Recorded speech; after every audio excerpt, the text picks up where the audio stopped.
ಸ್ನೇಹಿತರೆ, ನಿನ್ನೆ ಮಾಜಿ ಪ್ರಧಾನಿ ಡಾಕ್ಟರ್ ಮನಮೋಹನ್ ಸಿಂಗ್ ಅವರು 92ನೇ ವಯಸ್ಸಿನಲ್ಲಿ ನಿಧನರಾದರು. ಭಾರತ ಒಬ್ಬ ಒಳ್ಳೆಯ ಆರ್ಥಿಕ ತಜ್ಞನನ್ನು ಕಳೆದುಕೊಂಡಿದೆ. ಪಾಕಿಸ್ತಾನ ಗಹದಲ್ಲಿ ಹುಟ್ಟಿದ ಇವರು ವಿಭಜನೆ ವೇಳೆಯಲ್ಲಿ ಭಾರತಕ್ಕೆ ಬಂದರು. ಸಣ್ಣ ವಯಸ್ಸಿನಲ್ಲಿ ತಾಯಿ ವಿಧಿವಶರಾಗಿದ್ದರಿಂದ ಅಜ್ಜೆಯ ಪಾಲನೆಯಲ್ಲಿ ಇದ್ದವರು. ಇವರ ಕಲಿಯುವ ದಾಹ ಇದ್ದುದರಿಂದ BA, MA ಎಕನಾಮಿಕ್ಸ್ನಲ್ಲಿ ಪಂಜಾಬಿನಲ್ಲಿ ಕಲಿತರು. ನಂತರ ಕ್ಯಾಂಬ್ರಿಡ್ಜ್ ವಿಶ್ವವಿದ್ಯಾಲಯದಲ್ಲಿ DL-PL ಪದವಿ ಪಡೆದರು.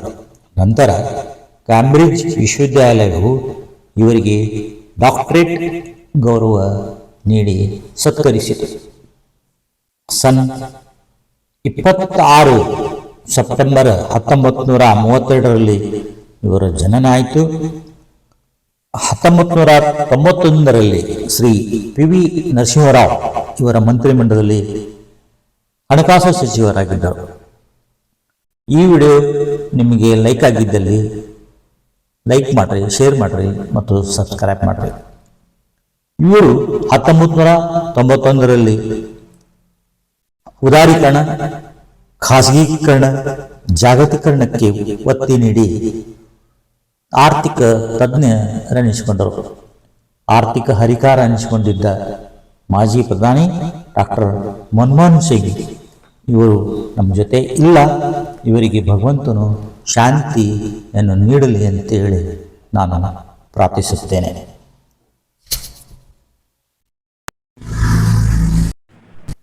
ಡಾಕ್ಟರ್ ಮನಮೋಹನ್ ಸಿಂಗ್ ಅವರು ಕೆಲವು ವರ್ಷಗಳಲ್ಲಿ ಭಾರತದ ಆರ್ಥಿಕತೆಯನ್ನು ಮೇಲೇರಿಸಿಗೆ ದರ್ಜೆಗೇರಿಸಿದರು. ಇವರ ಖಾಸಗೀಕರಣ, ಜಾಗತೀಕರಣ, ಉದಾರೀಕರಣ ನೀತಿಯನ್ನು ಎಲ್ಲ ವಿದೇಶಿಗಳು ಸ್ವೀಕಾರ ಮಾಡಿದರು. ಇವರ ಪ್ರಯತ್ನದಿಂದ ಭಾರತದ ಆರ್ಥಿಕ ಪರಿಸ್ಥಿತಿ ಏರಿತು. ಸತತ ಪ್ರಯತ್ನದಿಂದ ಮುಕ್ತ ಮಾರುಕಟ್ಟೆಗೆ ಇವರು ಗಮನ ಕೊಟ್ಟರು. ಇಂಪೋರ್ಟ್ ಮತ್ತು ಎಕ್ಸ್ಪೋರ್ಟ್ಗಳಿಗೆ ಉದಾರೀಕರಣಗಳನ್ನು ನೀತಿ ಅಳವಡಿಸಿದರು. ಡಾಕ್ಟರ್ ಮನಮೋಹನ್ ಸಿಂಗ್ ಇವರಿಂದ ಆರ್ಥಿಕ ನೀತಿ ಚೆನ್ನಾಗಿ ಆಗಿದ್ದರಿಂದ ಜನರು ಹರಿಕಾರ ಅನಿಸಿಕೊಂಡರು. ಎಕನಾಮಿಕ್ ಮಾಸ್ಟರ್ ಅನ್ನು ಕರೆದರು. ಇವರ ಅವಧಿಯಲ್ಲಿ 2005ರ ಮಾಹಿತಿ ಹಕ್ಕು ಕಾಯ್ದೆ ಬಂತು. ಭ್ರಷ್ಟಾಚಾರ ನಿಯಂತ್ರಿಸಲು ಲೋಕಪಾಲ ಮಸೂದೆ ಬಂತು.